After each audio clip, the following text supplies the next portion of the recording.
Homeowners associations, commonly referred to as HOAs, significantly influence the neighborhoods they oversee. These groups are typically established in residential areas to manage shared spaces and enforce rules aimed at preserving property values and fostering a peaceful living environment. While some residents value the structure and consistency HOAs provide, others find themselves clashing with the restrictions they impose. At their essence, HOAs strive to build a sense of community by setting standards that dictate everything from home exteriors to landscaping preferences. For example, an HOA might mandate that homeowners adhere to a specific look for their properties, ensuring uniformity in style. This could mean limits on paint colors, fence types, or even lawn height. Although these guidelines often aim to boost the neighborhood's appeal, they can spark disputes with those who crave personal expression. The enforcement of these rules usually falls to a board of elected homeowners who are dedicated to maintaining community norms. These boards wield the power to issue fines for violations or take stronger measures, like towing improperly parked vehicles. While some see this as a practical way to keep order, others view it as an excessive intrusion that curbs individual liberty. In many neighborhoods, joining an HOA is a requirement when buying a home. New residents often sign agreements without fully grasping their implications. The initial charm of a tidy, well-maintained area can fade when unexpected rules or fees arise. Dues collected from homeowners fund upkeep efforts but also reinforce the regulations, leaving some feeling they're paying to be restricted on their own land. For those who prize independence and self-expression like James Carter, a central figure in this story, the notion of HOA governance can feel stifling. Some opt out of active participation or membership altogether due to differing views on authority or a preference for autonomy, which can strain relations in communities that prioritize conformity over individuality. Disputes between homeowners and HOAs are far from rare.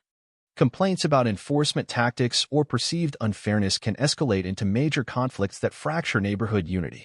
For James, a veteran who found himself at odds with his HOA, the experience was both frustrating and isolating, especially when it resulted in the loss of something deeply meaningful to him. In his case, a military jeep became the heart of the Tinziona symbol, not just of his service but of his defiance against what he saw as overbearing HOA policies. The trouble started when James chose not to join the association entirely. To James, the military jeep was more than a vehicle, it was a piece of his identity.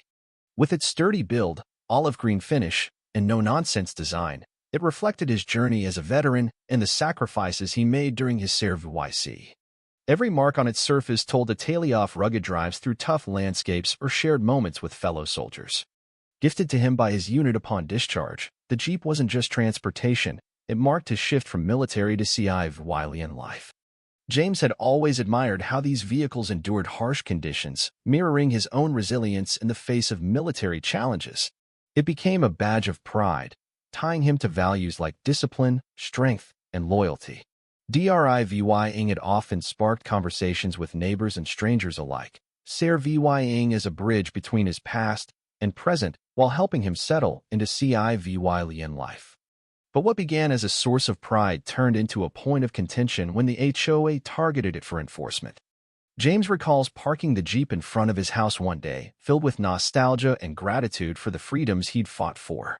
That pride quickly dimmed when the HOA demanded conformity. To them, the Jeep's rugged look clashed with their vision of a polished neighborhood. It didn't fit their ideal of acceptable vehicles in a carefully manicured community. The HOA's rules on parking and vehicle appearance had grown stricter over time.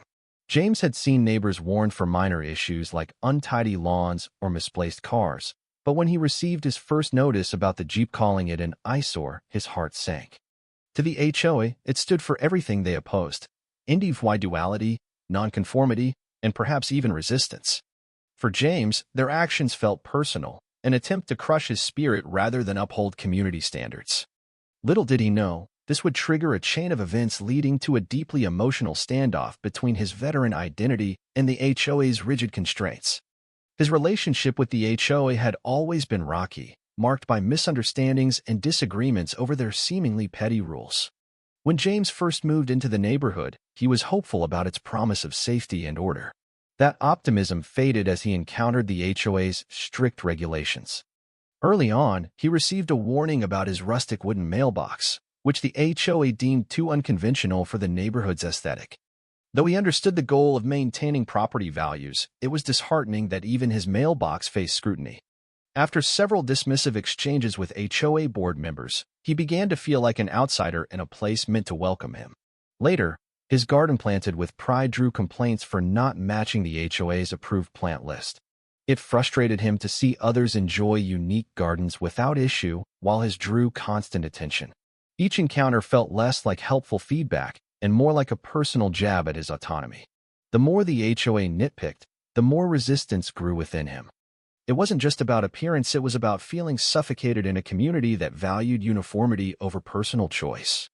James started attending HOA meetings, hoping to voice his concerns and push for a fairer approach to enforcement. But his efforts felt futile. Most board members seemed uninterested in values that challenged their Vishon. Tensions peaked when the HOA began targeting vehicles, labeling them Visual clutter.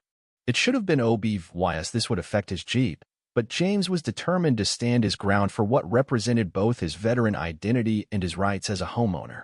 The breaking point came with a flurry of notices about minor violations, none severe enough to justify the urgency. The constant oversight felt like leaving under surveillance rather than in a supportive community. As friction grew, it was clear this conflict would escalate beyond aesthetics or rules, setting the stage for a dramatic clash over his beloved Jeep. The day his Jeep was towed is etched in James's memoria, moment that crystallized his struggle with the HOA. It was a sunny Tuesday afternoon when he returned from errands to find an empty spot where his Jeep had been. Dread hit him as he saw a tow truck nearby, its driver smirking knowingly. An HOA board member, Sarah, stood by the curb, arms crossed and smug. James recognized her from meetings as staunch enforcer of rules. "Where's my Jeep?" he demanded, struggling to keep calm as anger surged. Sarah shrugged indifferently. "It was towed for being an eyesore and breaking community standards," she said. Her words cut deep. "An eyesore? This is a military Jeep, it's part of who I am," James protested, pointing to its rugged features and battle scars. But Sarah didn't care. To her, it was just a blemish on her perfect neighborhood Vishon. After a heated exchange, James called the tow company, hands shaking with fury and anxiety. They confirmed the Jeep was at an impound lot miles away. The thought of paying fees for something so unjust churned his stomach. Wanting to retrieve it, resentment fueled him. The Jeep wasn't just a vehicle, it symbolized freedom and individuality in a community bent on conformity. At the lot, seeing it chained among other cars felt like his spirit was shackled too. After paying steep fees and signing paperwork, he drove home with a mix of defiance and despair. The towing wasn't just an inconvenience, it was a statement of how far the HOA would go to enforce its rules against dissenters. It marked a turning point in James's fight and his VYEW of community. The emotional toll was immense. The Jeep tied him to his past, its scars reflecting resilience and camaraderie. Seeing it treated as a violation felt like a betrayal, not just by the HOA but by a community he'd hoped would accept him. Anger simmered as he drove to the lot, questioning how the HOA could dismiss its significance. The injustice fueled helplessness and resentment that lingered long after he reclaimed it. Returning home was bittersweet. His sense of belonging had shattered. The neighborhood now felt like a battleground where conformity reigned. This wasn't just about property, it was a fight for identity in a place demanding compliance. It lit a fire in James to not only reclaim his space but also advocate for others stifled by such rules, turning a personal loss into a call for justice. The towing rippled through the neighborhood, sparking varied reactions.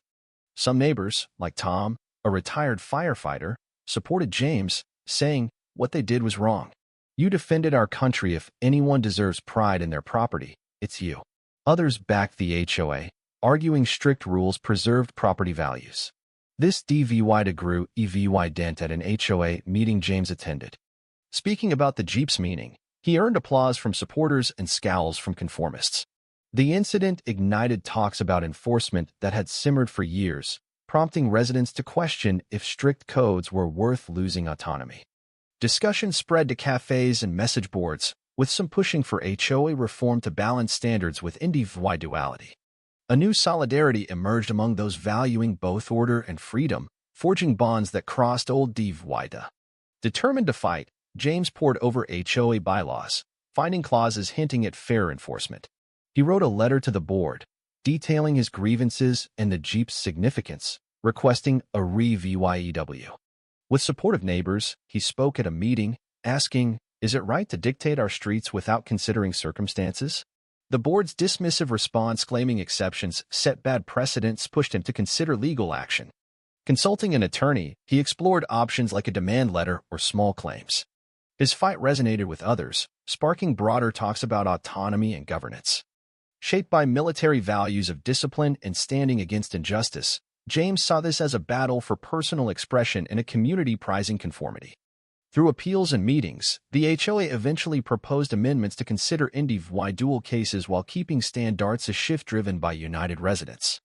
James suggested an advisory committee of diverse voices to ensure fair rules, drawing on his military lessons of teamwork. The Jeep became a symbol of resilience, uniting neighbors and shared stories of sacrifice. This ordeal taught James that change comes from collective action, reinforcing his commitment to advocate for a community where individuality and unity coexist. His journey transformed him from an outsider into a leader, proving that even in conflict, a stronger, more inclusive neighborhood could emerge.